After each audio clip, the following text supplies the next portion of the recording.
All right, picking up where I left off last time, I'm going to start adding in some dark chips. And for this, I'm going to just be using the Vallejo, what is it, German camo brown or whatever it's called. I put it back away on my shelf and I'm too lazy to reach over and grab it. But as always, the point is not so much the brand or the specific color, but it's just a dark brown. And as if you guys know this, the color of the chip can indicate several things. It can indicate the age of the chip. Something that's more of a brownish red is going to indicate some kind of rusting. And if it's more of a steely gray, it's going to represent possibly a newer chip. But if it's on something that's a composite type material, that just may be the chipping color.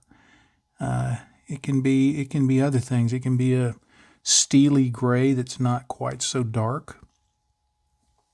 I rarely use silver for chipping or any metallics unless I want it to be very obvious in the thing that I'm chipping that it's not only worn down to the base material, but there's additional wear and tear going on that's going to, hang on, let me refocus, that's going to wear it down to bare metal.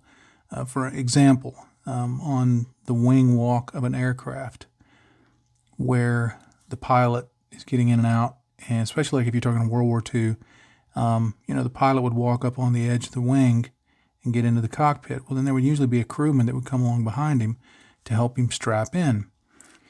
So with people walking over that, it would often show as bare metal because the constant foot movement on it, I guess you'd say, cleaned off anything that got on there.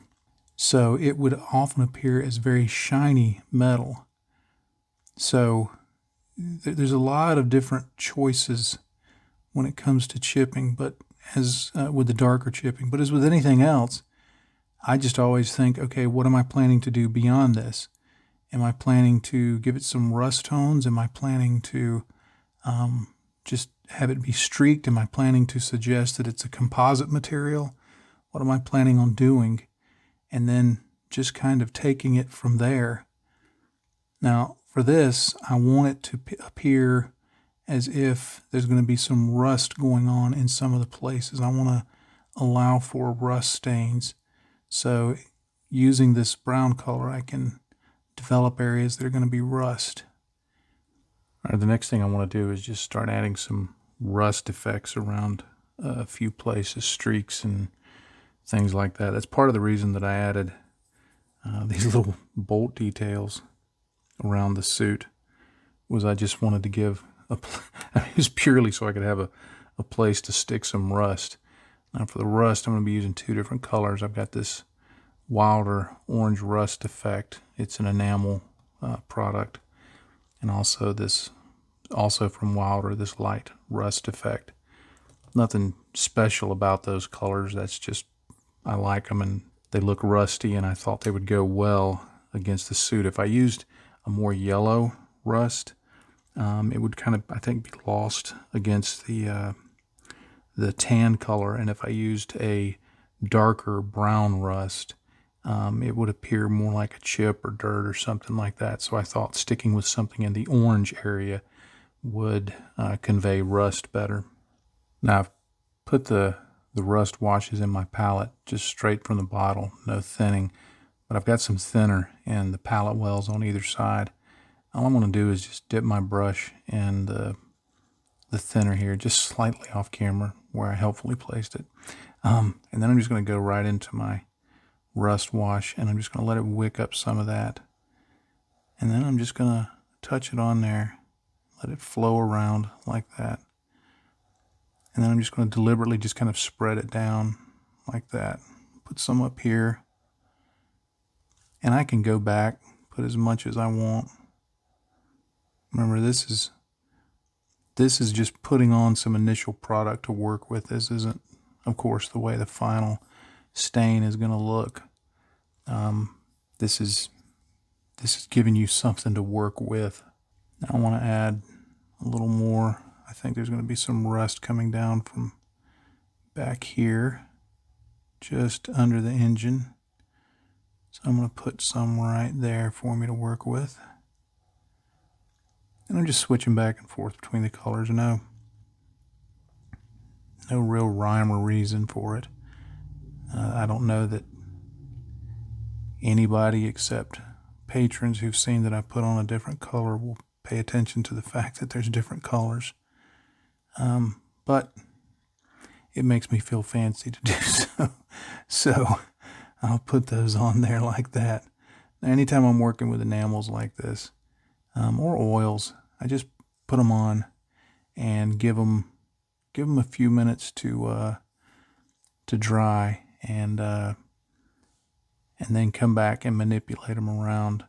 Now, I'm not putting rust onto the weld beads because I'm going to go with the advice that my friend Martin Kovac from Night Shift Scale Modelers says, that weld beads, the welding bead stuff doesn't rust. So I'll be dealing with that later on, and we'll just pretend that even in the 29th century, weld beads don't rust.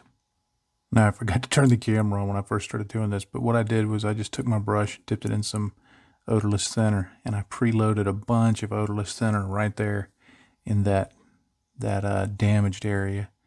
And then I'm just going to go back in with some color and just put that in and kind of let the liquid go where it wants, because I want that to have some age to it, and I want it to look pretty beat up. So, and that'll also make that stand out more. And I'm going to blend away a lot of that, but I'm going to go ahead and put that on there. Another place that I want to add some rust tones, let me refocus. It's right here where I've got some larger chips and things like that. Again, this is just mostly saying this is an older chip. You know, I'm not going to put some over here. That's going to be a newer chip. You can pick out places that you want to put it. Just pick a chip and add a little color around it, like it's bled out. You've seen how rust does that. It bleeds color around, and just makes stains and streaks and things like that. So again, all of this is just putting the material on to do something with it later. All right, I grabbed my hairdryer to speed up the drying time of the thinner. I just want to get it flashed off. You know, I don't worry about if it's, you certainly don't want it to cure because we still need to work with it. Just want to get this old brush, nothing special about it. In fact, whenever I'm working with enamels, I tend to use the cheapest synthetic brushes I have. I don't use my natural hair brushes. I don't use the nicer synthetic brushes that I have. I always stick to old cheap brushes because the enamels can be kind of harsh on them. Now, right up here where I put that on there, I like that. I mean, that's just put it on, let it go where it's going to go, and as it's drying, I like the look of it right now, so I'm not even going to touch that.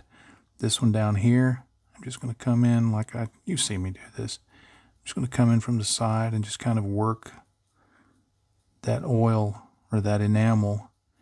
I'm just kind of cleaning up there on the side of it, and then I'll flip it over like that. Let me refocus, and then I'll just push it back in from this side. And all I want to do is just take away some of that rust color that I've put on there and leave just what I want. Just enough to make it look streaked. I'm going to try and clean it off. If you're paying attention here to the paper towel, you can see how much I'm getting off.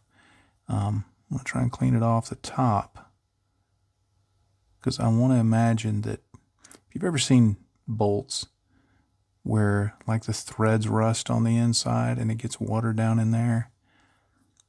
And then it just continues to rust, and for some reason water can get into it. And when it does, it just flows out from underneath it like that. So I'll leave that like that for now. To be honest, I'm having trouble seeing precisely what I'm doing there because the camera being between me and the thing. I'd usually have this right up at my face so I could see it. So when I get my optivisor on, I'll actually be able to see this and make sure that it's dialed in like I want. But then like these little spots right here where I just put in rust, I'm just going to go in and just stipple some of the fluid on there, the thinner, and just minimize that a little bit, but leave a little bit of that color there. That's all I'm doing there. By the way, I don't think I mentioned it, but I'm just using the enamel odorless thinner. Any brand will do. Doesn't matter as long as it's enamel odorless thinner. Now up here on the big chip, I'm just going to do the same thing. I'm just going to kind of work that in. Now, there'll be other effects going over the top of this, but because I really want this to be featured, I'm going to let a lot of that color really show right there. And just blend this in, cleaning up a lot of it, but I want it to definitely convey rust. I don't want anybody to look at this and go, is that rust or is that dirt? I want it to be rust, most definitely. All right, I think I'm going to call this an end to the video. I've got the dark chips on there and got the rust applied. You can see I blended that in. When I could actually get up and see how it was, I decided to tone it down just a little. I really just dropped some thinner on top of it, wiped away from around where it spread, and then left everything like it was. As you can see, I've just blended stuff in, minimized a lot of stuff. Some stuff I left pretty strong, just to convey rust. You don't have to have a lot of rust if you don't want. Just rust in a few places. I've probably got what I'd call a medium amount of rust here. Sometimes people, you know, some with good intentions, some not, will let me know that they think I do too much of some of this stuff. And the ones who seem to be honestly asking, why do you do it that way, not just criticizing me, if they criticize me, I just go, thanks for watching. But ones who, and it's mostly people who message me, I say, look, I'm not, when I'm working on this, sometimes I'm not as worried about the final look as I am just kind of getting caught up in the moment and enjoying what I'm doing at the time. So when I'm putting on the rust stains, I'm enjoying putting on the rust stains. And it's only kind of later that I go and I go, oh yeah, I got to think about how this is going to look on the final model. Let me blend this in here while I'm looking at it. But, a lot of times I do it the way I do it. Yeah, I have an idea in mind of where I'm going, but a lot of it is just enjoy the moment. So take that for what it's worth. But anyway, I'll cut this episode off. This is of course, a Patreon exclusive video. So thank you for being a patron and supporting the work that I do. I can't tell you how much it means to us. So I appreciate it. And you guys know how I close all the videos. You know what I always say, if you're not having fun, you're doing it wrong. And I really mean it. And right now I'm having fun, so I got to go do some more rust stains.